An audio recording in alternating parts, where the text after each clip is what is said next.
560theanswer.com, on the AM 560 mobile app, on your Alexa-powered smart speaker, and on TuneIn, iHeart, and on Odyssey. Only the biggest stories, only the biggest guests, and only the biggest opinions. This is AM 560, The Answer. Top of the morning, Dan and Amy. So here's what happened in Gage Park on the southwest side yesterday late afternoon when police responded to a domestic. 822 units to 8 on citywide person with a gun. 5258 South Spalding. Caller states the boyfriend has the gun and is chasing her. Hung up.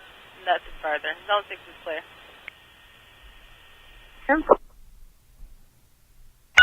822 update.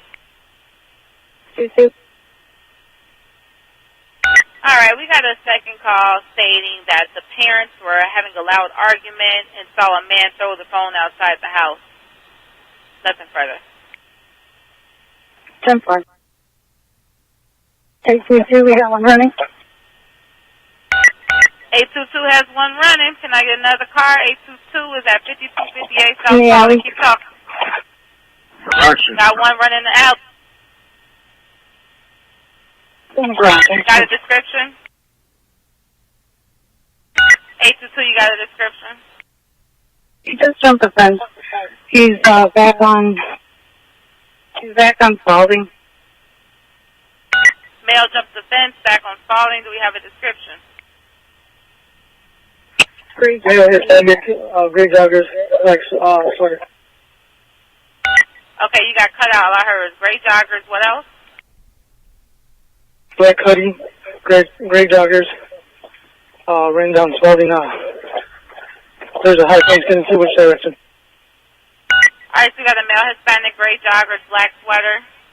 Once again, 822 is at 5258 South Spalding for a person with a gun ticket. 822 shots fired. 822 shots fired. 10-1, officer down! 10-1, officer down! For the units on the zone, we got a 10-1, 5258 Officer South down, Spalding. officer down! What? For the units on the zone, we have a 10-1, 5258 South Spalding. All units, I need you to get to 5258 South Spalding. We're getting an ambulance for you. Officer down! It's so hard to listen to. So 2 minutes after they get a call that there's a guy chasing a woman with a gun, they're up close and personal in a firefight that takes the life of a Chicago police officer, and police wound the suspect who shot at police, killed the police officer, and he's in critical condition at Mount Sinai. And the officer, his name has just been released, Officer Andreas Vasquez Lazo, 32 years old, from the Marquette Park neighborhood. 5 years on the force, right? Yes. That's what we understand. And he had a bright future, according to everyone, that he was a great officer and he was rising and going to be rising in the ranks. And we heard from a caller whose daughter knows him, is on the force, knows him, that he had a 5-year-old daughter. That's what it's like in Chicago these days. And the person who did it, the 18-year-old suspect who was also shot when the officers shot him, he's at Mount Sinai, he should have been behind bars. Last year he was charged with a gun charge when he was just 17. But the truth behind that story is he was recruiting a minor to carry out a gang shooting when they were taken into custody. And then, of course, whoever the Cook County Assistant State's Attorney was, they gave him the lesser charge of the gun charge applied to him. For more on this and discussion of the prospects for public safety in the city of Chicago, we're pleased to be joined by former Chicago Police Superintendent and former mayoral candidate, Garry McCarthy. Garry, thanks for joining us. Appreciate it. Hey, good morning, guys. It's very hard to listen to. It is very hard to listen to. This is why people need to hear it, understand the job that police do, and understand the state of the city, it would seem to me. And frankly, some of the reaction from some residents tells you how far gone the city is, at least in the minds of some people. It's pretty disconcerting. But your reaction first to the officer. I want to give you the opportunity to speak to the officer who was killed in the line of duty, and where you think the state of the Chicago Police Department is. Oh, it's horrible. It's horrible. I'm struck by how calm that female officer was putting over the pursuit.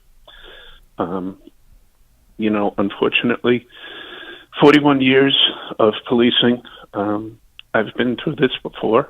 It's happened. It happens, unfortunately, more frequently than people realize. But I think that the conditions that have been created, not just in Chicago, but across the country, really are playing into what's happening today. It was a very rare occasion, even though it did happen, that police officers got shot when I was a police officer from the early 80s into the early 90s. In the 90s is when it started to get a little crazy. But the anti-police sentiment in this country right now is clearly contributing to what's happening here. And the tragedy of losing a father at 5 years old can't be understated. Can't be overstated, I should say. And what people should actually realize is that what's been created in Chicago today has it that those officers probably are going to be subject to discipline for violating the foot pursuit policy.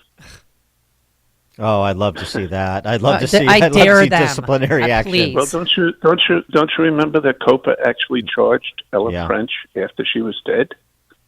I mean, that's what we've created here, and it's done on purpose. I don't know if you guys saw the article that the guest column that I did for John Cass last week. Mm-hmm. But just talking about the conditions that have been created and taking the wrong medicine for what ails us, and this whole movement, people talk about the woke movement, so on and so forth. George Soros backing woke candidates for state's attorneys across the country, the progressive defund the police. It's put us in this position. And you can't tell, and I'm not that political, but I do say this: the left is too far left and the right is too far right, and there's 90% of the population in between. We've got to get that back, and I actually see some positive movement in the fact that Paul Vallis is up for election for mayor, because I thought from the beginning he's the only candidate who could do something positive, quite frankly. Well, I like a lot of those candidates. They're friends of mine. But by the same token, somebody's got to draw the line. We got to stop. We've got to stop. We've got to stop everything. This combative nature of politics has just put us in a really bad place. Well, I wanted to get your reaction to this, because Superintendent Brown said to reporters yesterday, well, the suspect doesn't have, quote, much of a criminal history, but if you look at what he did last year, he shouldn't have been out on the streets. But yet you have Kim Fox in that revolving door at 26 and Cal. What do you want to say to Kim Fox? Well, the accountability only goes to the police these days, which, by the way, the next step in the evolution of that thought process that I'm trying to put out there with that guest columnist thing that I did with John Cass is that the police did not invent segregation or poverty or the breakup of the family unit. But it seems like we're accountable for all of that, aren't we? The police are the only people who are being held accountable. Elected officials like prosecutors who determine that they don't want to enforce the law. And I'm going to take it even as far as sheriffs who determine that they're not going to enforce the law. We don't have an option. And I said this over and over again during my tenure, that, go back to the NATO summit. I said that I would protect the First Amendment right of people to burn the American flag, even though my dad was in the 28th Regiment at the base of Mount Suribachi when they raised that flag on Iwo Jima. So we don't have a choice to determine which laws that we want to enforce. And unfortunately, as I look at it, with all these layers of oversight in the Chicago Police Department, I think it's been set up for failure. Well, what happened? I'm sorry. What happened? David Brown obviously announced he's resigning effective the middle of this month. He sees the writing on the wall with a new mayor coming in. But even if you had Paul Vallis, and even if he put in a police chief from a bygone era that was interested in policing and not politicking. I mean, how much structural change, how long will it take, do you think, from where the police department is now for the police department to get back to a place where it can have a real impact on improving public safety in Chicago? Well, I think that can happen. It can start to happen very quickly. It's going to happen in fits and starts. I had the opportunity. I went through this in New York City. I was a young captain when Bill Bratton came to town with, and dare I say the name, Rudy Giuliani. Right. And they determined that we were going to be proactive about crime, not reactive to crime. We're not just going to pick up bodies and shell casings. We're going to stop the crimes before they happen. And, they set us in motion, and it didn't take very long for it to kick in because it was really driven from the top of the agency. But like you said, though, Dan, the structural changes that have now put in place, who's selecting the next police superintendent, how much authority do they have? And I talk about this frequently. A bad business model is accountability without authority. And this right. is not to my own defense, but the fact is, I did not have the Laquan McDonald investigation, the Van Dyke investigation. IPRA had it, which is now COPA. I could not fire Jason Van Dyke. I could only make a recommendation to the police board. So give somebody the authority and the accountability, not just the accountability.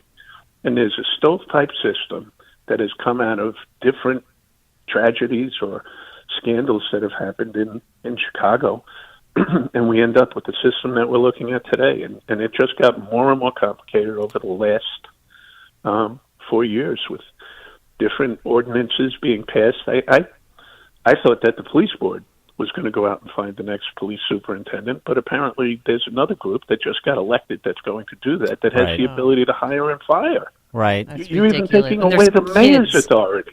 Well, so You're taking away the mayor's.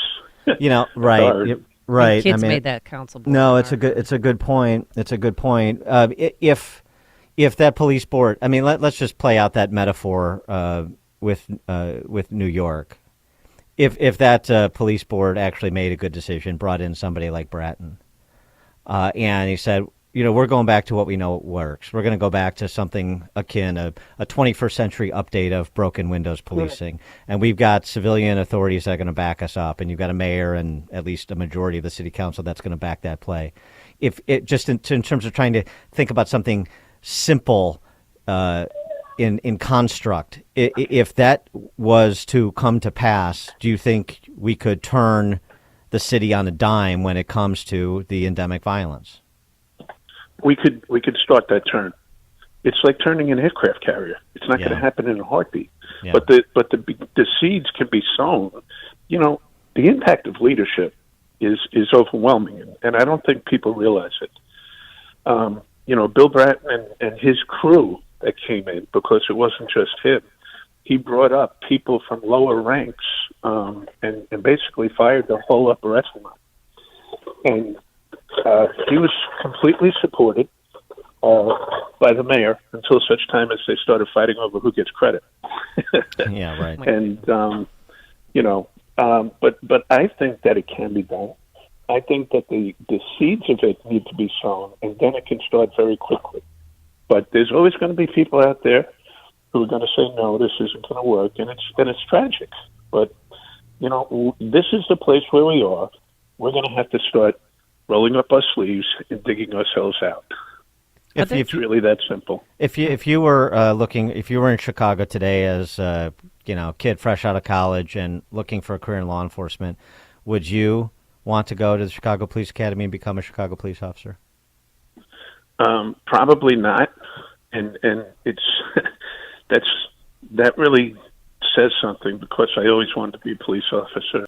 I actually had my dad's shield when I was a police officer in New York City, and it's something I always wanted to do. In these conditions, it's thankless. You do your job, you get in trouble. You don't do your job, you get in trouble.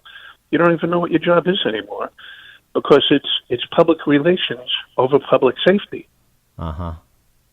You know, and that's a good summary. The crux of my article the other day has it that we're dancing at block parties. We've given up our core mission of providing for the public safety in search of building trust. Well, you can't build trust unless you have legitimacy, and our legitimacy comes from providing for the public safety. So it's a failed system. It needs to be stopped. It needs to be corrected. Somebody's got to right the ship instead of, I thought the captain goes down with the ship, right? Yeah. Not the case now. They jump and ship. The Brandon Johnson, obviously in the runoff with Paul Vallis, wants to hire not more police officers, but social workers to deal with incidents that happened yesterday with domestic violence calls. And what are your thoughts on that? We're going to end up with some dead social workers. Right. I mean, it's the same issue. I've heard the debate about CSOs in schools and school shootings. A social worker is not going to stop somebody with an AK-47 walking through the door of a school. And I don't know how to explain this any differently. Look at what's been happening. It's not working. Stop doing it. Stop doing it. Let's go back to tried and true fashion. We know how to reduce crime. We did it in New York. We did it in Newark. Yeah, I love the idea of like public relations over policing. The dancing at block parties is like a great image because it's like the parent who wants to be their kid's friend rather than be the parent. What you want is for the police officer to be respected, and how do you gain respect? By providing for the neighborhood safety, not by showing up at block parties to singing groove. karaoke. Yeah, I mean, who cares? But that's the attitude that we've taken: public relations over public safety. That's an excellent way to summarize it. He is former Chicago Police Superintendent Garry McCarthy. I'm sorry, Dan, go ahead. To that. Go ahead. What that's doing is that might be good for meeting kids, but the bad guys are looking at us and saying, look at these fools. What a joke. They are not doing their job. Let's go get a gun. Let's go do a robbery. Yeah. Well, the numbers bear that out. There's no question about it. Garry McCarthy, former Chicago Police Superintendent. Garry, thanks for joining us again. Appreciate it. My pleasure, guys. Have a great day. Yeah, currently the police chief at Willow Springs, and he joined us on our turnkey.pro answer line. You're listening to Chicago's Morning Answer with Dan Proft and Amy Jacobson on AM 560.